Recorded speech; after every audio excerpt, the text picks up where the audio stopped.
അതായത് നമ്മുടെ മുൻ തലമുറ ഗാന്ധിജിയെ മറന്നുപോവുകയാണ്, പുതിയ തലമുറ. അപ്പോൾ അതിനു വേണ്ടിയിട്ട് പാർട്ടിയുടെ ഒരു പോഷക സംഘടനയാണ് ഗാന്ധി ദർശന സമിതി. സി കേശവൻ എന്ന് പറയുന്ന തിരു കൊച്ചിയുടെ മുൻ മുഖ്യമന്ത്രിയാണ്.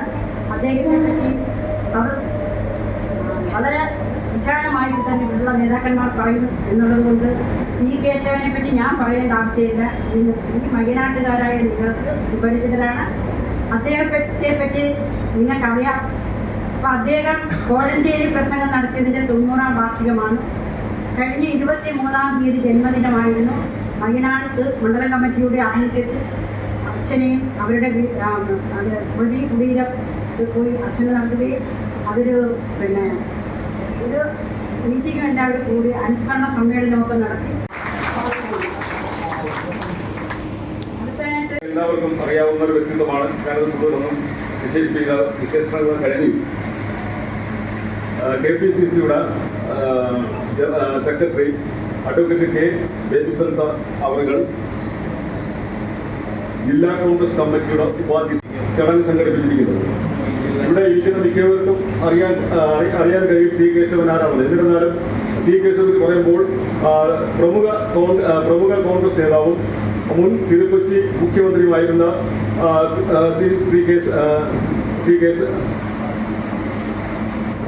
സി കേശവൻ കേരളത്തിലെ സ്വാതന്ത്ര്യ സമര പ്രക്ഷോഭങ്ങളിലും നവോത്ഥാന പ്രസ്ഥാനങ്ങളിലും നവോത്ഥാന മുന്നേറ്റങ്ങളിൽ പ്രധാന പങ്ക് വഹിച്ച ഒരാളായിരുന്നു.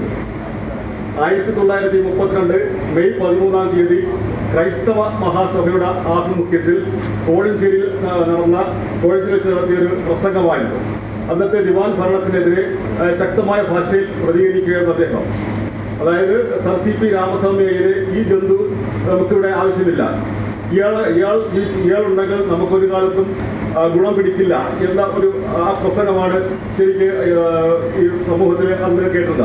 ഈ പ്രസംഗം കാരണം അന്ന് തിരുവിതാംകൂറിൽ സാമൂഹികമായിട്ടും രാഷ്ട്രീയമായിട്ടും ഒരുപാട് പ്രതിഷേധങ്ങൾ ഉണ്ടാക്കിയ ഒരു പ്രസംഗമായിരുന്നു.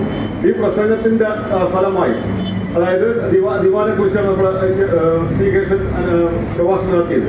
അത് രാജ്യദ്രോഹ കുറ്റം ചുമത്തിക്കൊണ്ട് അദ്ദേഹത്തെ 2 വർഷം ജയിലിലടയ്ക്കുകയും 500 രൂപ പിഴയടയ്ക്കുകയും ചെയ്തു. അപ്പോൾ ഇത്തരം സമരങ്ങളിലൂടെയാണ് അതിന്റെ അനന്തരഫലം എന്ന് പറയുന്നത് തിരുവിതാംകൂറിൽ ശരിക്കും നീതി വ്യവസ്ഥയും മറ്റ് സാമൂഹ്യ വ്യവസ്ഥയും എല്ലാം ഒരുപാട് മാറ്റങ്ങൾ വരുത്തിയിട്ടുണ്ട്. അതിൻ്റെയൊക്കെ ഉണ്ടാകും. നമുക്ക് PSCയിലൊക്കെ സംവരണമൊക്കെ നമുക്ക് അനുഭവിക്കും. അതൊക്കെ അതിൻ്റെ അനന്തര ഫലങ്ങളാണ്. ജനപ്രാതിനിധ്യ സഭയിൽ ക്രൈസ്തവർ, മുസ്ലിം ഈഴ വിഭാഗങ്ങൾക്ക് പ്രാതിനിധ്യം കിട്ടുന്നത് തന്നെ ഈ കോഴഞ്ചേരി പ്രസംഗത്തിന്റെ ആഫ്റ്റർ എഫക്റ്റ് ആയിട്ടാണ് കിട്ടുന്നത്. മഹാത്മജി കേരളത്തിൽ വന്ന സമയത്ത് അദ്ദേഹം വൈക്കം ക്ഷേത്രത്തിന്റെ ചുറ്റുവട്ടമുള്ള വഴികളിലൂടെ നടക്കാനുള്ള അവകാശത്തിന് വേണ്ടിയാണ് വൈക്കം സത്യാഗ്രഹം ആരംഭിക്കുന്നത് കേരളത്തിൽ.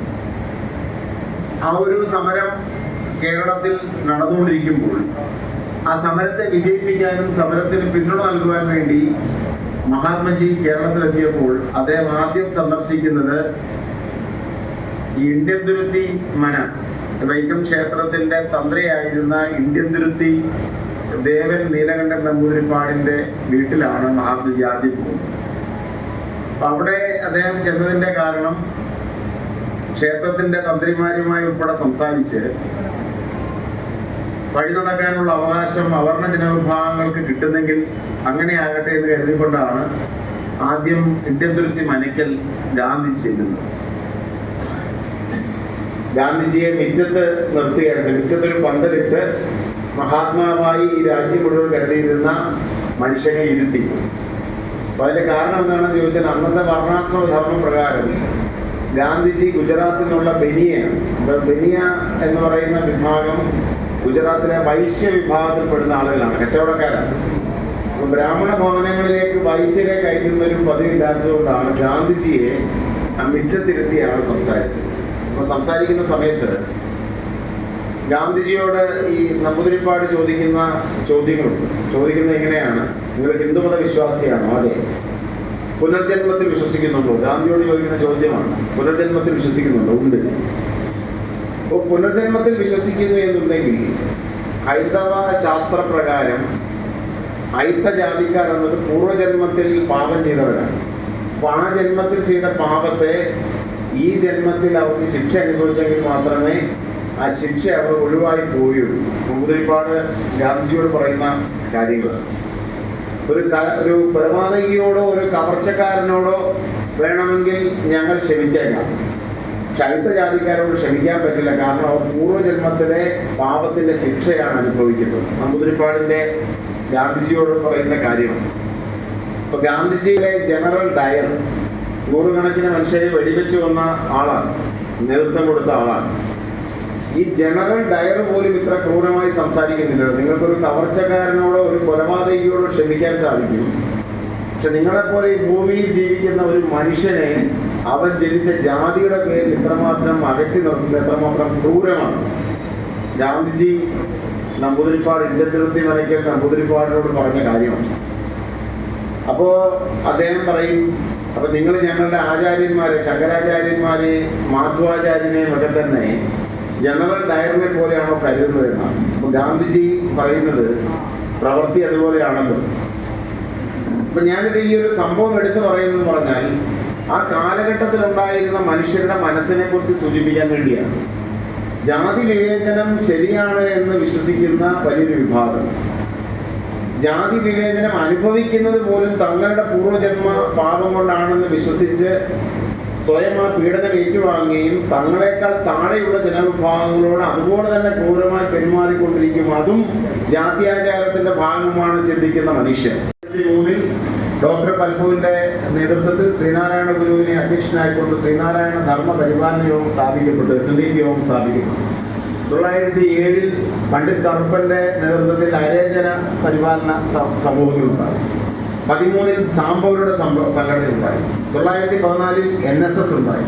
അങ്ങനെ വിവിധ സമുദായ സംഘടനകളിലൂടെ ജനം സംഘടിക്കണമെന്നും വിദ്യാഭ്യാസം നേടണമെന്നും ഭരണത്തിലും ഉദ്യോഗത്തിലും പ്രാതിനിധ്യം നേടണമെന്നുള്ള ചിന്തകൾ ജനങ്ങളുടെ മനസ്സിലുണ്ടായി.